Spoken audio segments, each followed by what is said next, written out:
Okay right. Camera அந்த பக்கம் திருப்புங்க, road பக்கம் பார்த்து. ஆப்போசிட் ஆப்போசிட் சைடில் ஆப்போசிட் சைடில் ஆப்போசிட் சைடில் ஆப்போசிட்டில் ஆப்போசிட்டில் திருப்புங்க.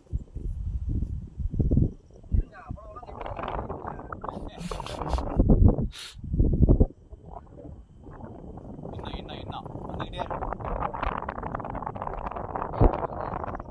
இன்னும் திருப்புங்க. இதுதான் ரோட் சைடு. கேமரா அப் பண்ணி விடுங்க லைட்டா. இன்னும் கொஞ்சம், இன்னும் கொஞ்சம்.